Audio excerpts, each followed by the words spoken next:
Churn rates, taxa de cancelamento, taxa de rotatividade. Vamos lá, você que atende clientes prestando serviço de marketing, por exemplo, puta, o cliente cancelou, fudeu, né? Você gostaria que ele não cancelasse, pelo contrário, fizesse upsells, pagasse mais caro e tudo mais. E a gente quer, então, reduzir essa taxa de churn. Mas churn não é algo que tem só em contratos recorrentes, né? Em quem presta serviço, quem tem assinatura. Um supermercado, se o cliente vai lá e deixa de comprar por 40 dias, esse cliente teve um churn, porque se ele não voltou, ele morreu ou tá comprando de alguém. E a gente não quer que esse churn ocorra. Eu sei um negócio que não tem churn. Serviços funerários. Na verdade, ele tem 100% de churn, né? Cara, um negócio nada... Eu não tô brincando. A cidade dos meus avós, no norte de Minas, tinha literalmente uma funerária chamada São Crispim. E o slogan era: nosso negócio é o seu fim. Literalmente, cara. Puta, o Pretinho Básico fazia essa, a gente tinha que fazer essa, que eles criavam umas empresas fictícias. Pode crer. Mas não, de funerária tem várias. Tem Funerária várias, né? Semente, há 40 anos plantando um homem na terra. Tinha que ter esses patrocinadores junto aí, seria legal. Todo episódio a gente inventa um patrocinador desse. Boa, vamos pensar nisso aí. Mas enquanto a gente inventa aí piadas aleatórias pra distrair vocês, o assunto que interessa é como reduzir essa taxa de rotatividade, essa taxa de churn. E aí tem 5 E's pra você olhar e reduzir essa taxa de rotatividade. Uma dúvida. Aqui a gente tá falando especificamente do churn de cliente, certo? A pessoa deixou de comprar. Te ser bem claro com vocês, ó. A fonte desses 5 E's é uma pesquisa que eu peguei de uma instituição lá nos Estados Unidos que fez com especificamente empresas que prestam serviço de marketing digital para pequenos e médios negócios que têm a menor taxa de rotatividade nos Estados Unidos. Qual que são os pontos-chave? Quem que é a instituição? Cara, tem que pegar a fonte aqui, porque eu tô vendo só o resumo que eu já publiquei, que eu não citei a fonte, né? Mas, enfim... A fonte é vozes da minha cabeça, então. Não, é uma boa fonte mesmo. Porque tem um puta problema nesse setor, né? Que trabalha com cliente PME, cara, sabe que é difícil. Serviço pra PME é muito ingrato. É muito ingrato, é muito difícil. E Eu é um nem problema sei, global. eu nunca trabalhei com isso. Nessa Nunca passei pesquisa, por a isso. média de churn é mais de 50% ao ano. De cancelamento de contrato de prestação de serviço. Então é bem difícil. E olha que interessante, ó, qual que é o nosso primeiro E dos 5 E's? É expectativas. Então, qual que é a fórmula aqui para esse primeiro E de expectativa? Quanto menor for a expectativa e maior for o resultado da entrega, melhor vai ser o saldo desta relação. Também conhecido com a famosa frase: a expectativa é a mãe da merda, né? Under promise, over deliver. Essa é a missão, né? Delivery. Então, cara, por exemplo, lá na V4, dentre vários motivos, um dos que nos fez cancelar remunerações variáveis de venda, comissionamento para vendedor, foi isso. Porque o vendedor amplia a expectativa, amplia a promessa para fechar mais venda, ganhar mais comissão e foda-se quem vai entregar aquilo lá pro cliente. Então, uma das coisas que a gente fez para reduzir a expectativa foi essa. Temos que gravar um podcast sobre isso, né? O impacto que vocês tiveram. Essa é legal. Isso é bacana. E já faz muito tempo, tem tempo, né, pra gente falar sobre o resultado. Cara, legal isso aqui. Sabe uma coisa bacana sobre a expectativa de modo Vocês fazem geral? isso também lá no G4 na hora de selecionar os alunos, na qualificação. Sim, mas a gente ainda paga remuneração variável, só que não é comissão, né? É OTE. A gente pode inclusive entrar, cara, modelos de remuneração para time de vendas, um negócio que todo mundo acha que o único jeito é comissão e ponto. É um próximo Não episódio. Tem muita coisa. Mas enfim, eu acho que um ponto legal de expectativa é que serve meio que pra tudo. Assim, né? Tem um negócio que uma conta, não é bem uma conta, mas assim, um cálculo é satisfação é igual realidade menos expectativa. Isso. Se a realidade for maior que a expectativa, o cliente vai Saldo ser é satisfeito. Se a realidade for pior que a expectativa, o saldo é negativo, ele fica insatisfeito. Independente de quão boa foi a sua entrega. Você pode fazer uma entrega incrível. Vou dar um exemplo aqui. Mercado financeiro. Na época que eu tava lá, né, tinha um player que ele prometia uns retornos de tipo 500%, 1000%. Cara, se você tiver um retorno de 20% ao ano, você é o Warren Buffett. Se você conseguir um retorno... E aí, o que acontece? Quando eu te prometo 500, se eu te entrego 50% ao ano, que é um retorno, assim, impossível de ser sustentável, mas vamos falar que eu consigo, cara, 10 anos a 50% ao ano, um retorno, assim, inimaginável, absurdo. Eu te prometi 500% ao ano. Você vai ficar infeliz, mesmo te dando um retorno, assim, 2,5 vezes é o maior investidor do mundo. Por outro lado, se eu te prometo 10% ao ano e entrego 15%, você vai ficar feliz. Por quê? Você comprou 10% ao ano e eu te entreguei mais. Então, isso é importante, né? Pra tudo na vida, cara, não importa... As pessoas, de modo geral, não julgam as coisas de maneira objetiva. Elas julgam com base na comparação. Não é que é bom ou ruim. É melhor ou pior que. E no caso aqui melhor, a realidade é melhor ou pior do que a expectativa que eu tinha de como ela seria. Não é se a realidade é boa ou ruim. Sim. E isso é importante. E aí tem um trade-off, né? Porque, puta, beleza, então é só prometer menos. Só que prometer menos impacta em taxa de conversão. Então tem que sempre estar equilibrando isso, né? O quanto eu posso prometer sem prejudicar as vendas, sempre vai prejudicar, né? Quanto eu reduzir a promessa, mas no ponto ideal, ou no ângulo correto, para não criar um problema ali de entrega no CS, depois no time de operação.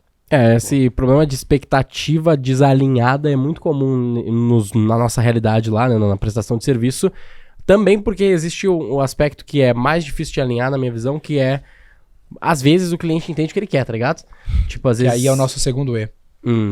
Que eu imaginei que... Educação. Exato. Quanto mais o cliente entender o que tu faz, menor vai ser a frustração. Que é o meu ponto de vista sobre vendedores, que eu acho que os vendedores, eles primeiro têm que se desenvolver... Tecnicamente? Não, primeiro eles têm que ser bons vendedores, e depois eles necessariamente precisam se desenvolver tecnicamente. Porque um vendedor que é bom de vendas, aí ele vai arregaçar no follow-up, CRM e tudo mais, e ele aprende de verdade sobre o produto, ele consegue fazer uma venda mais didática, mais educativa e uma expectativa mais bem alinhada, né? E é por isso a minha pergunta do podcast anterior. Se os clientes entendem aquela fórmula que vocês mostraram, qual a diferença seria?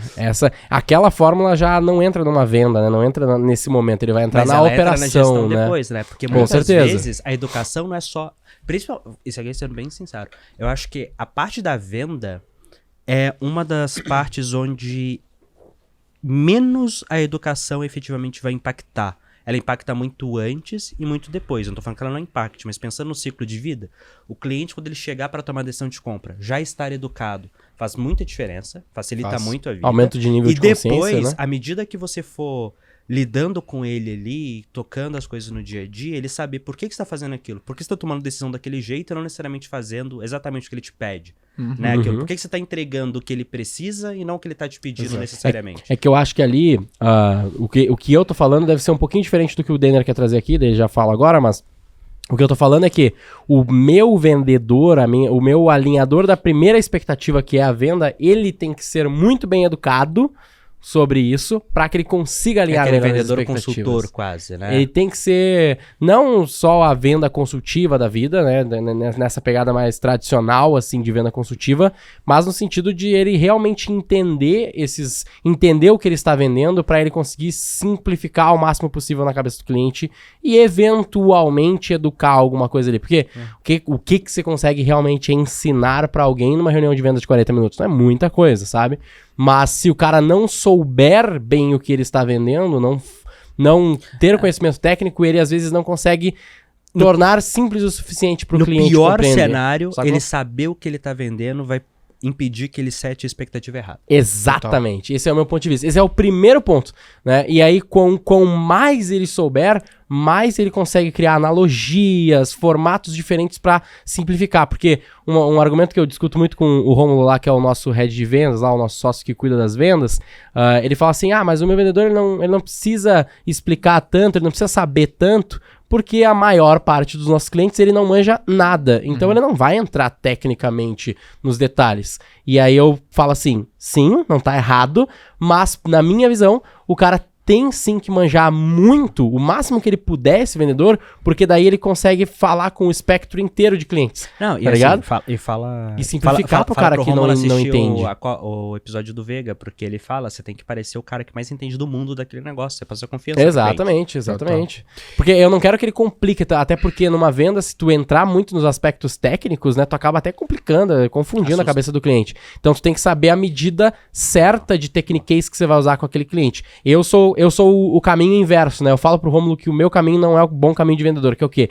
Eu fui técnico, e depois eu comecei a vender. Aí eu erro a mão, às vezes, no techniquez. Eu vou demais no técnico, e aí, às vezes, até demora mais a minha venda, porque o cara, sei lá, ele confunde, ele quer saber muito. Churn, seu LTV? Não, meu churn LTV é ótimo, porque a minha expectativa vem bem alinhadinha. Boa. Só que aí é aquele trade-off, eu não posso colocar um monte de Guilherme lá, porque daí eu vendo pouco, mas vendo bem, mas vendo pouco, tá ligado? Então tem esse problema. Aí eu acho que o caminho dos meus closers que eu estou formando é um caminho melhor, porque daí eu peguei um cara pica de mercado e formei ele tecnicamente. Legal. E aí ele tá conseguindo dar o meio termo mais interessante, E entendeu? qual que é o próximo E? Não, só Pra pegar a essência agora do Denner, né? Porque a gente deu uma viajada aqui nos meus conceitos. Não, é isso também. aí, é 100%. Só queria dar minha contribuição de algumas iniciativas interessantes. Uma coisa que a gente criou lá na empresa foi um lance que a gente chama hoje, né? O nome é whatever, mas a gente chama de Growth Class. Então, todo cliente que fecha, ele vai para uma aula que ele é obrigado a assistir para iniciar o processo de 1 hora, mais ou menos, que a gente ensina como gerenciar times de marketing, porque ele nunca gerenciou na vida. E ali, é uma aula gravada minha, que sou o CEO, que não consigo fazer aula com 500 e poucas empresas contratam, e assim eu garanto a qualidade de expectativa. Porque se um dos meus 30 closers fez 10 vendas no mês, que ele fez uma expectativa errada, eu garanto que esse cliente alinhou porque ele passa pela minha Growth Class obrigatoriamente. E todos os trabalhos que eu faço, tanto aqui no Roy Hunters, com o cientista do marketing, com as palestras ou os cursos que eu participo como o G4, são iniciativas para trabalhar o nível de consciência, a consciência coletiva sobre o que é growth, sobre o que é marketing no ponto de vista da V4, para que esse cliente no futuro chegue mais alinhado. E a educação, a educação continuada, ela é muito importante também, que é né? o terceiro ponto que eu ia trazer, que daí foi o Advisory UX. Exato, porque no fim das contas esse cara até olha, alguns às vezes não olham, né, a gente sabe como é que é, mas porque é aula gravada, mas mesmo o cara olhando, às vezes ele entende diferente ou ele não entende exatamente o que a gente Ou ele gostaria, assistiu uma então vez a gente precisa... 2 anos atrás e agora já esqueceu tudo. Exato, então tem que ter A gente começou desse outra bagulho. coisa que a gente fez, a gente tem um time que convida o cliente numa etapa da jornada para um evento presencial lá no nosso headquarter, que é aulas, e eu vou lá e reexplico alguns detalhes e dar um trabalho desse gênero pro nosso cliente.